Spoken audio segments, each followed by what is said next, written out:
Hello, welcome to Patrice's Projects. I'm Patrice. And I'm her daughter, Cheyenne. Our program is going to be about multiple things. I am able to make jewelry. Okay.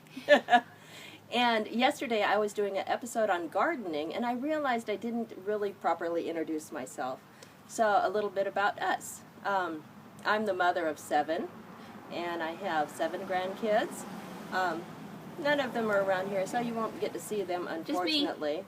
But my teenage son is living here. My husband, you might meet him. And, of course, my videographer and co-host, Cheyenne. Yes. And so what we're going to be doing is you're going to be going through my gardening with me, watching me fail, watching me succeed as well. Well, I said fail first because mostly we're probably going to be doing that. We're beginners. We just put in our very first ever raised beds. So I'm learning. I've watched a lot of videos. Thank you, Ray, on Praxis 5571. Something. Yeah, 15 channel. You know who you are. You know who you are, yeah. Anyway, I've learned a lot, and so I have some little seedlings started in the back. Actually, they're getting hardened off right now because February here in California, during our El Nino year, we're having these great breaks. So I was able to get some gardening started, and you'll see that in a little bit when later on in the video. And I'll do projects on jewelry, and I can do macrame, wire working. I don't know. Let's get a zoom on that. Oh, not there. And I do lots of beading, which this is here. and lots of comedy. And Cheyenne just had her nails done. Yes, look at that. So, and there's a few rings like the thumb one there where I do some wire weaving. I have also learned how to do bead weaving, so I'll show that. And I happen to also be a pretty good cook, I think. I don't know. What do you think, Cheyenne? And a lot of my recipes will be geared toward healthy cooking because my husband had a heart attack recently, and I had to relearn how to cook. And I always took tacos for advantage, you know, just put the little seasoning packet in, and I can't eat red meat, or I shouldn't. I do sometimes anyway. So we use ground turkey in recipes, like in my meatloaf, which I'll be doing a video on. Yeah, that's the bomb. And we'll be doing shish kebab.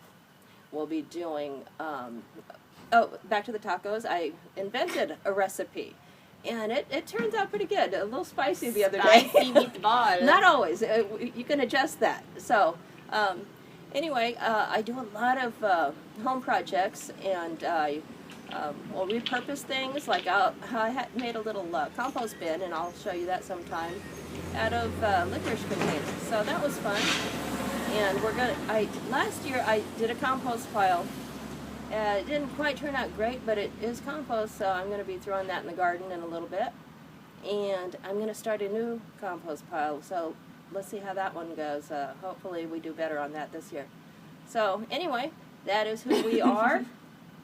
And yeah, Cheyenne has the giggles again. You should have seen her watching the first part of the video I did. She was busting it, tears rolling down. It was great. So anyway, hopefully I get better at doing this, and so anyway, I guess that's it. Anyway, thank you for tuning into our channel. Like I said, this is our first ever episode, so hopefully many to follow. Thank you for watching. Good morning.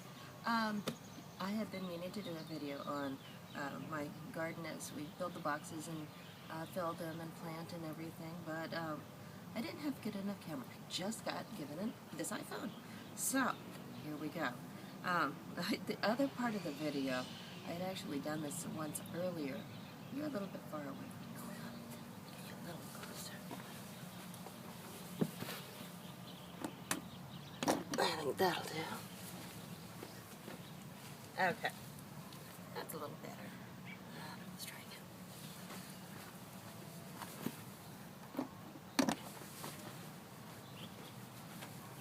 Okay, that's better.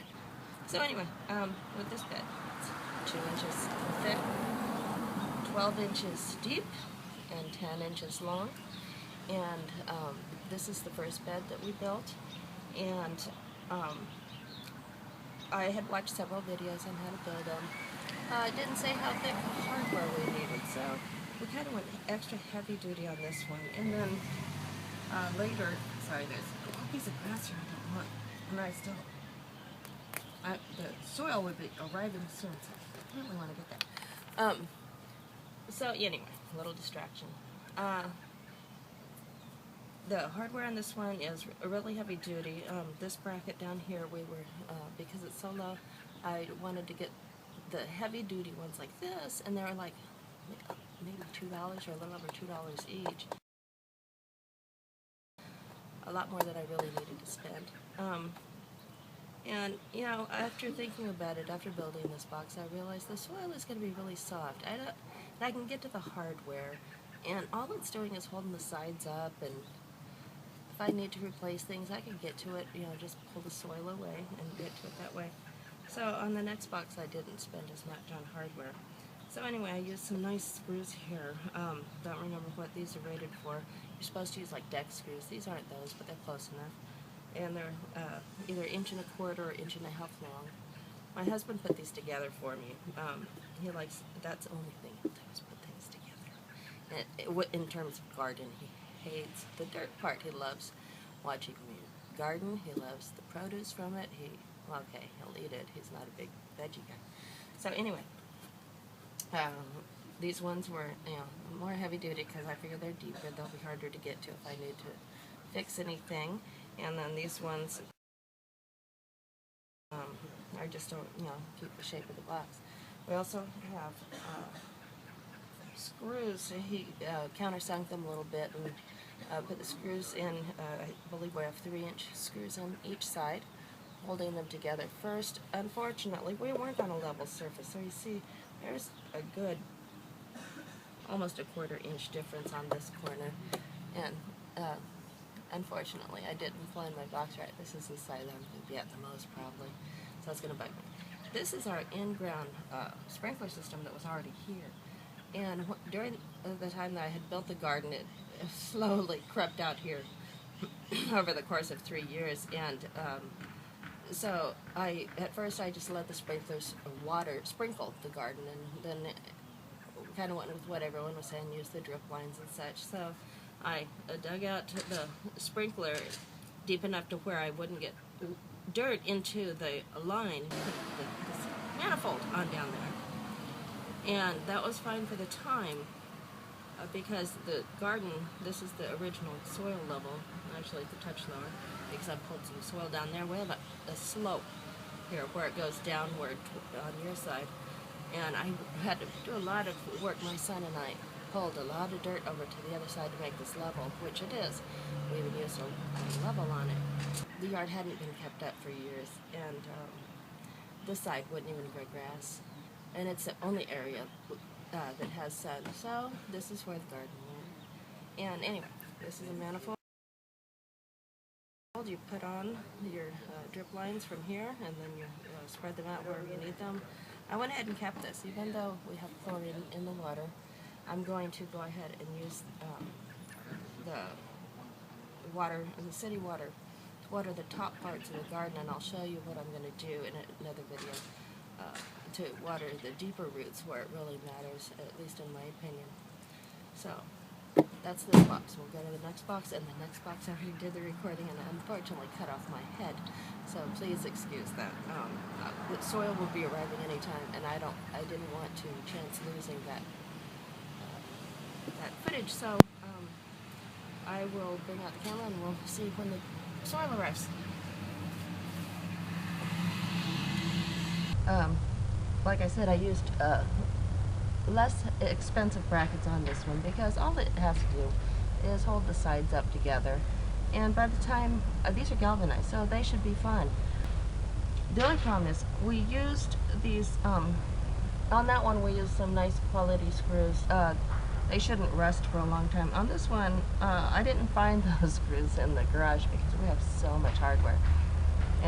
in terms of connecting things like screws and nails and such. So anyway, these are little 58-cent brackets from Lowe's. These, and those were also 58 cents. I use sheetrock screws, and I am a little concerned about those rotting out, but because this is a raised bed and the soil will be loose in it, because I'm getting my load of dirt today, so that's why I'm kind of in a rush to get this video done. It's the only time you'll see this box like this. And in this one, I don't have one of the sprinklers coming up inside the bed, but behind you is one behind just behind the other end of this bed. So this is 2 inches by 8 inches by 10 feet long, like I was saying before. So this one is 16 inches high. This one would be a lot easier. This is what I designed. I suffer from sciatica, chronic sciatica, and so I'm on pain pills all the time. Anything I can do to make my life easier. And I was thinking the 12-inch high would be high enough until we built the box. And you're looking at everything but my head, right? Okay, let me get back down. So, I was thinking it would be high enough for me to sit on the edge and do my gardening until I sat on the edge and started reaching toward the middle, pretending I was gardening. And lettuce, you know, anything I have to weed around that's really small, or like my green beans. They take a lot of effort. What you see here, I'm sure you've been noticing, there's cardboard in the bottoms of these boxes, and this is a barrier. Even though my garden, I had already taken all the grass and the weeds and everything out, they'll still pop up here and there, the strong ones that can grow in this ground. And so what other gardeners have done, and so I did it too, they put a cardboard barrier down, and it will suffocate all the weeds and the grass and things like that could potentially come up. It also encourages worms to come up. If you've ever had a planter or, you know, cardboard or, you know, a box or something sitting on the moist ground for a while, you get a lot of slugs and worms and things like that underneath. So as they're decomposing this, then it's encouraging more and more of them to come because that cardboard's there. And then once that is decomposed, which it will do, and it'll also feed your plants, then, you know, there's a lot of worms that are going to come up into your soil in your raised bed and help to feed your plants. So it's a win-win all the way around. Cardboard is pretty natural. I took all the tape off of these ones to make sure I wouldn't find all this gooey tape later when I'm gardening, and hopefully these are deep enough for some potatoes. I'm going to put some potatoes in on the that end. I think that end. Yeah, because tomatoes are really tall, and this is my north end, that's my south end. So I want my tomatoes at the north end so they're not going to block the sunshine from the other plants. And I'll show you that in another episode when we're planting. And I have some awesome plants I will show you in the house. So my dirt is going to arrive today, and hopefully I will grab my camera. I may not be talking to you at the time because that's kind of weird. I probably